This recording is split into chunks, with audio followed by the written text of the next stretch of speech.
Merci Sobi, bonsoir à tous. Je suis très heureuse d'être avec vous ce soir, merci à ECHO. Tout d'abord, je vais présenter un peu nos intervenants. Avec, pour commencer, Elisa à ma gauche, Elisa Bureau, qui a publié Les Chrétientés orientales aux éditions Percé. Alors Elisa, je la connais bien parce qu'on s'est rencontrés au Liban et on a travaillé ensemble. Elle a beaucoup parcouru le Liban, la Syrie, l'Irak, la Jordanie, et elle a fait ce constat que voilà, il y a différentes églises orientales qui ont toutes la même foi, toute la même façon, voilà, on a le même Dieu, mais on a juste des façons différentes d'exprimer notre foi, différentes façons de prier. Et donc dans son livre, qui comporte 130 pages, elle a essayé justement de revenir un peu aux racines de notre foi, ce qui fait le berceau du christianisme, en nous présentant les différentes églises, donc de l'église primitive à l'église des apôtres, comprendre pourquoi on en est arrivé aujourd'hui à ces chaldéens, ces melkites, ces coptes, etc. Et je trouvais, voilà, souvent quand je parle avec elle, elle a toujours cette phrase qui, moi, me reste toujours un peu au fond, qui me dit l'église pourra pleinement vivre, pleinement battre, que si le poumon oriental et le poumon occidental sont réunis. Et je pense que c'est important aujourd'hui qu'on prenne conscience de nos racines, nous en tant qu'occidentaux, qu'on prenne conscience de nos racines chrétiennes en Orient. Et donc voilà, je vais laisser la parole à Elisa qui va vous raconter un peu son livre. Merci Lucie, bonsoir. Avant de parler de la conférence, je prends l'habitude de rappeler un passage de la Bible qui est le jour de la Pentecôte. Donc je vais lire le passage et après je rentrerai dans le sujet. Quand arriva la Pentecôte, au terme des 50 jours, ils se trouvaient réunis tous ensemble. Soudain, il vint du ciel un bruit pareil à celui d'un violent coup de vent. Toute la maison où ils se tenaient en fut remplie. Ils virent apparaître comme une sorte de feu qui se partageait en langues et qui se posa sur chacun d'eux. Alors, ils furent tous remplis de l'Esprit Saint. Ils se mirent à parler en d'autres langues et chacun s'exprimait selon le don de l'Esprit. Or, il y avait, séjournant à Jérusalem, des Juifs fervents, issus de toutes les nations qui sont sous le ciel. Lorsque les gens entendirent le bruit, ils se rassemblèrent en foule. Ils étaient dans la stupéfaction, parce que chacun d'eux les entendait parler sa propre langue. Déconcertés, émerveillés, ils disaient « Ces hommes qui parlent ne sont-ils pas tous des Galiléens? Comment se fait-il que chacun de nous les entende dans sa langue maternelle? Parthes, Médès, Élamites, habitants de la Mésopotamie, de la Judée, de la Cappadoce, des bords de la mer Noire, de la province d'Asie, de la Phrygie, de la Pamphylie, de l'Égypte, de la Libye proche de Cyrène, Romains résidant ici, Juifs de naissance et convertis, Crétois et Arabes, tous nous les entendons proclamer dans nos langues les merveilles de Dieu. » Alors pourquoi est-ce que ce passage des Actes des Apôtres est important? Déjà, souvent, quand on veut un peu tout simplement découvrir l'Église en Orient, il suffit de lire les Actes des Apôtres pour vraiment en fait, comprendre ce qui se passe dans la région. Et ce passage de la Pentecôte en fait, nous explique comment d'une Église primitive, du Christ qui s'est incarné, enfin de Dieu pardon, qui s'est incarné et qui est venu sur cette terre, et bien à partir de la Pentecôte, il va vraiment donner cette mission aux apôtres d'aller évangéliser le monde. Et c'est grâce à ces apôtres qui sont partis évangéliser le monde que nous sommes aujourd'hui à une multitude d'églises. Enfin, c'est pas grâce à eux, mais c'est aussi avec l'histoire et avec les erreurs de nous en tant qu'hommes et de nos discussions. Donc tout d'abord, ce que je voulais vraiment insister, c'est le christianisme qui est né en Orient. Souvent, alors on l'a un peu redécouvert malheureusement avec la guerre aujourd'hui, mais souvent on se dit l'islam, enfin le Proche-Orient, le Moyen-Orient, c'est l'islam. Eh bien oui, en effet, l'islam est né dans cette région, mais avant que naisse l'islam, c'est le christianisme qui est né dans cette région, et ça on l'oublie, les médias ne le disent pas, ou tout du moins pas assez. Et en fait, la présence des chrétiens est fondamentale en Orient, mais je pense que toute la salle est convaincue par cela. Et si en fait les chrétiens disparaissent de cette région, eh bien, comme je disais, en effet, les deux poumons, on a besoin des deux poumons pour vivre, le poumon oriental et le poumon occidental.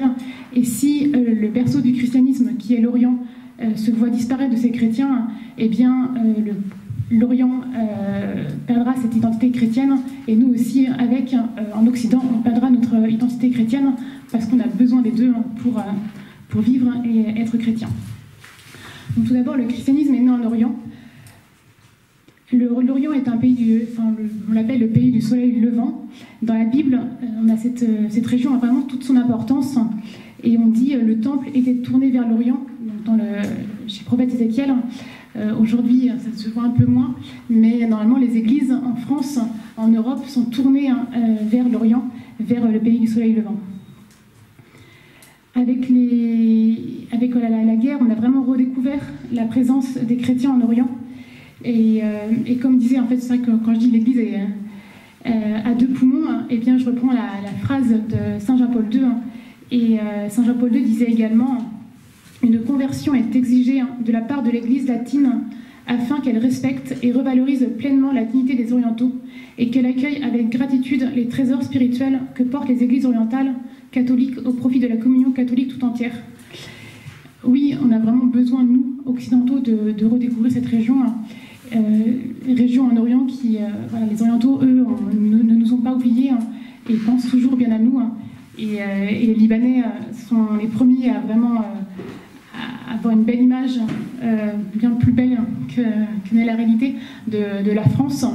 C'est vraiment la mère du Liban et ils continuent de prier pour nous, ils continuent de penser à nous, alors que nous, on pense à eux parce qu'il y a la guerre et que par l'histoire, en fait, on a vraiment perdu ce lien. Et aujourd'hui, à cause de la guerre, on a redécouvert ce lien, et bien maintenant, il faut vraiment maintenir ce lien et garder l'unité de ces deux poumons. L'Orient est une terre biblique, donc il y a vraiment un lien très profond entre le christianisme oriental et la Terre Sainte, et plus largement avec toutes les terres bibliques, comme la Mésopotamie, l'Irak aujourd'hui, le Liban, la Jordanie, la Syrie et l'Égypte. Et dans les premiers siècles du christianisme, dès que prirent fin les persécutions, les fidèles ont vraiment aimé venir visiter ce lieu où s'était déroulée la vie de Jésus. Et on le voit encore aujourd'hui, voilà, c'est vraiment une tradition qui perdure. Donc tout d'abord, voilà, l'Orient, c'est une terre biblique. Et l'Orient est aussi bien sûr, l'Orient chrétien est marqué par la Bible. Les racines bibliques et culturelles sont profondément ancrées dans cette région. Mais le christianisme n'est pas pour autant un produit de l'Orient, puisqu'en fait le christianisme vient d'en haut, et c'est Dieu qui a décidé de choisir cette région, pays du soleil levant,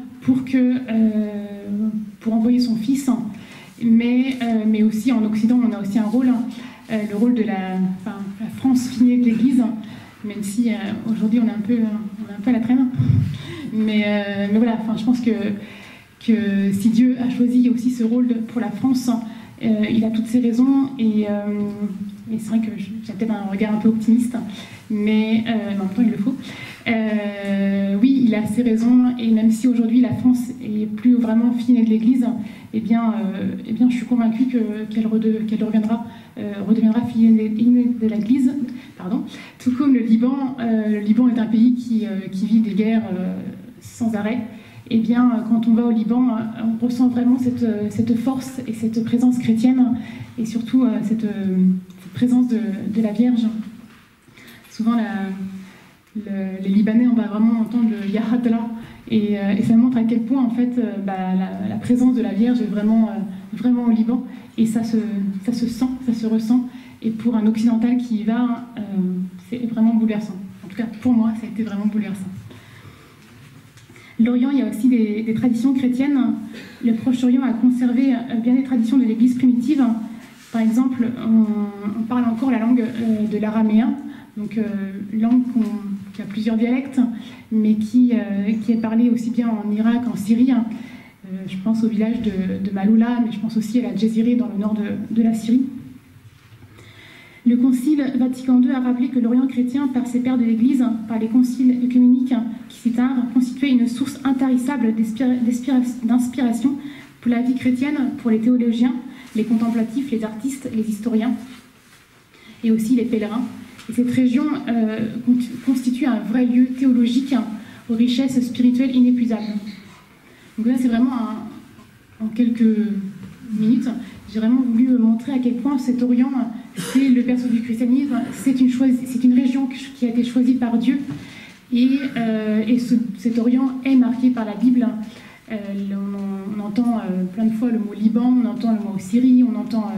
voilà, il y a vraiment des lieux qu'on visite encore aujourd'hui et qui nous rappellent en fait la Bible, tout comme la Bible nous rappelle l'Orient.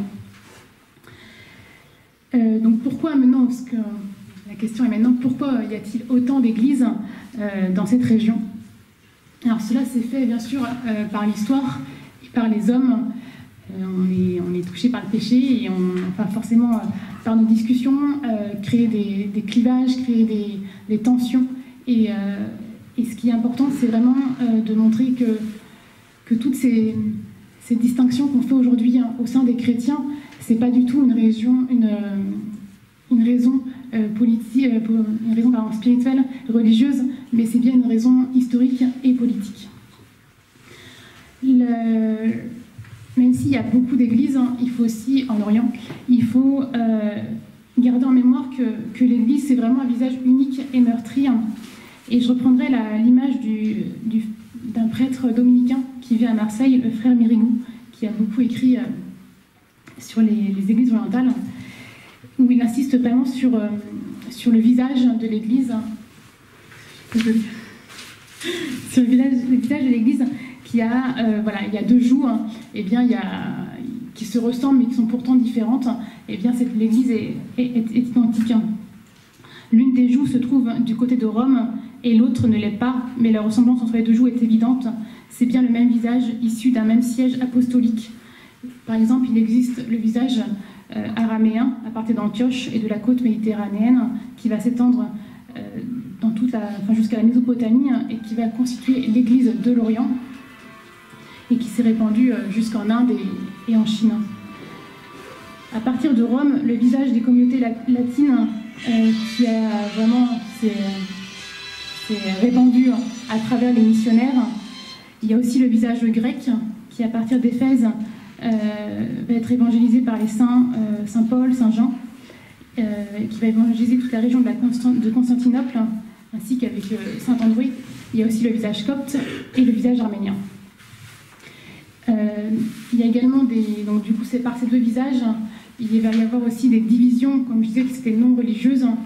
Et ça, c'est vraiment important de le montrer, que ces divisions, par exemple, qui sont souvent bien politiques, comme le Shah d'Iran au IVe siècle, qui a exigé que les chrétiens de Perse n'aient plus de lien avec Rome, et du coup, ces chrétiens se sont rattachés, et bien du coup, non plus à Rome, mais à l'église de l'Orient. Après, donc dans toute cette région, il y a des grandes villes qui sont aussi très importantes et qui vont permettre que là naissent des communautés chrétiennes. Et Antioche va faire partie de la première ville chrétienne, qui était une des grandes villes païennes. Et en fait, quand les apôtres vont partir évangéliser le monde connu de l'époque, eh bien, ils vont s'intéresser d'abord aux grandes villes païennes pour évangéliser. Et après avoir évangélisé ces villes, ils vont former des hommes qui vont devenir évêques pour continuer leur apostolat, leur évangélisation, tandis que ces apôtres vont continuer à évangéliser le reste du monde. La fondation de l'église d'Antioche est suivie de peu par le martyre à Jérusalem d'Étienne et la persécution et les dispersions qu'elle entraîna. C'est à Antioche que la première fois les disciples de Jésus-Christ furent appelés chrétiens. Alors aujourd'hui, Antioche ne fait plus partie de la Syrie, mais de la Turquie, et c'est malheureusement plus du tout, presque plus, une ville chrétienne, mais bien plus une ville musulmane, même si on y trouve encore la première église au monde, l'église Saint-Pierre et Saint-Paul, et il y a encore quelques communautés chrétiennes, mais qui sont très minoritaires. La ville d'Antioche, l'ancienne capitale des Séleucides, devenue capitale de la Syrie romaine, fut d'abord, comme toutes les grandes métropoles, donc une ville païenne, puis a été évangélisée, et de cette église va naître le patriarche d'Antioche et de tout l'Orient. Après, il y a les orientaux chrétiens. Je vais parler de toutes ces églises. Donc la diversité des églises dans l'église vient des patriarcats patriarcales. Cette notion de patriarcat qui peut paraître un peu lointain et étrange pour nous occidentaux, est révélatrice de la vraie nature de l'Église aux deux poumons, laquelle est bien constituée d'un ensemble d'églises locales ou patriarcats, toutes unies au successeur de Pierre, l'évêque de Rome. Chacun des patriarcats ou régions ecclésiales dans l'Église va posséder sa propre histoire locale, ses propres langues, ses propres rites liturgiques, ses chants, son architecture, ses traditions. Et tout cela est vraiment vécu dans l'unité catholique, ou plutôt dans l'unité chrétienne. Comme le dit le Vatican II, la variété des églises locales montre avec plus d'éclat par leur convergence dans l'unité la catholicité de l'Église indivise. Ces églises en Orient aussi sont marquées par le rite et par la langue liturgique. Donc les langues liturgiques et historiques des patriarcats occidentaux catholiques et orthodoxes sont donc le grec, le syriaque, le copte, le latin, l'arménien et le chaldéen. Mais il y a toujours l'arabe, et c'est là où je voulais vraiment insister sur l'arabe, qui est une langue liturgique incontournable aujourd'hui, que les rites, les liturgies orientales ont de plus en plus adopté la langue arabe. Cette langue arabe, eh bien, on a la chance dans notre Église d'avoir des chrétiens qui vivent dans cette région et qui parlent aussi arabe. Et ça, c'est aussi quelque chose qu'on a tendance à oublier en Occident. En Occident, on va se dire il parle arabe, donc il est musulman. Eh bien non, et heureusement. Et je pense que c'est aussi un rôle que les chrétiens en Orient peuvent apporter au sein de l'Église. C'est par cette langue, par cette notion par la culture arabe, par la culture de cette région et de cette langue, on peut beaucoup plus comprendre les autres orientaux, les musulmans. Et voilà, ça c'est vraiment pour moi un point qui est très important pour l'Orient, pour les orientaux chrétiens, de connaître et de pouvoir parler arabe. Même si c'est dommage parfois de voir que dans les liturgies, on perd un peu le caractère de l'araméen. On perd la richesse de l'araméen, qui est quand même la langue du Christ. Et c'est quand même très beau de pouvoir encore entendre la langue que parlait le Christ.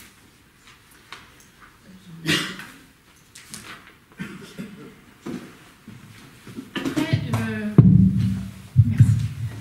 Pour conclure, oui, l'Église est formée de deux poumons, le poumon oriental et le poumon occidental.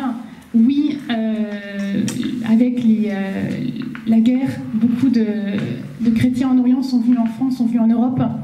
Mais moi, je me tourne vraiment vers eux en disant s'ils ont l'occasion de retourner dans leur pays, c'est génial. Mais en même temps, parce qu'ils ont vécu, c'est difficile. Mais vraiment, garder j'incite vraiment à ce qu'ils puissent garder leur tradition orientale. Parce que même si ces personnes qui viennent vivre en Europe, et s'ils adoptent l'église latine, eh bien, les églises orientales vont disparaître. Et ça, c'est vraiment un véritable problème pour l'église, parce que là, en Orient, on va avoir ces chrétiens qui ont un peu, alors c'est pas du tout péjoratif ce que je dis, c'est un peu cette foi du charbonnier. Ils vont vraiment, ils ont une foi qui va bouleverser les montagnes, alors que nous, en Occident, on a un peu, c'est pas non plus péjoratif, mais on a un peu cette foi de Thomas, où on croit ce que l'on voit, et on va on va bouleverser des montagnes, mais vraiment intellectuellement, alors qu'en Orient, on y va vraiment fortement. Je reprendrai l'exemple d'un village au Liban, le village de Ras Baalbek, où, parce que pris par les islamistes, l'armée bombardait le village pour disperser les islamistes. Et pendant 3 mois, ils ont tapé non-stop sur un endroit, jusqu'au jour où ils ont réussi à disperser ces islamistes. Et là, les habitants de Ras Baalbek disent, voilà, c'est le miracle de la Vierge de Ras Baalbek, grâce à nos prières, eh bien, on a été écoutés, et grâce à ce miracle, les islamistes ont disparu. Et alors que s'il s'était passé ça en France, la réponse aurait été, en enfin les militaires ont réussi à taper là où il fallait. Et il n'y avait pas du tout cette transcendance, cette remise à Dieu de ces belles choses. Et voilà la véritable différence entre un oriental, un chrétien oriental et un chrétien occidental. Et donc, ces deux poumons sont vraiment fondamentaux. On a vraiment besoin de l'intellectuel et du pratique. Et je pense que tous ceux, en effet, de SOS, de l'AED, de ces volontaires qui vont partir en Orient, découvrir cela, bien souvent, en tout cas moi c'est ce que je leur disais, mais je pense que Lucie disait la même chose, quand le volontaire arrivait en Orient, avec ses idées préconçues, à la française, on va refaire le monde, et bien non, en fait, je leur disais, vous êtes bien gentils, vous avez lu des livres, c'est super, et maintenant je vous demande de partir dans votre lieu de mission, et de faire table rase de tout ce que vous avez pu entendre sur l'Orient, et de découvrir l'Orient par les Orientaux. Et ceux qui en ont vraiment fait ont vraiment changé de regard. Et quand les volontaires rentraient en France, je leur disais, mais non, ta mission commence, rentre en France, et parce que tu as vécu, parce que tu as fait en Orient, eh bien, ton rôle va être important en France. Et des volontaires me disaient, non, en fait, on est bien en Orient, je veux rester en Orient. Et eh bien non, c'est pareil, ton billet il est là et tu rentres en France. Et puis si dans 6 mois, 1 an, tu as envie de revenir, tu auras mûri ta réflexion et tu reviendras.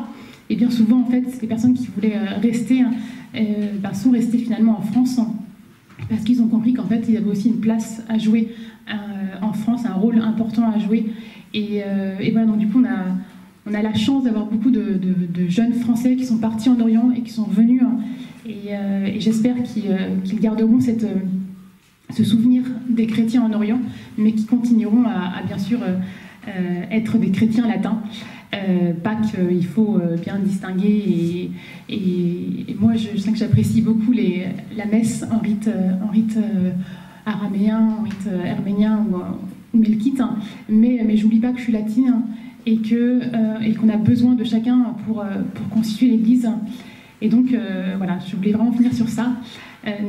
N'ayons pas peur de garder notre identité chrétienne et dans notre identité chrétienne, de garder notre rite parce qu'on a besoin de tous pour constituer l'Église.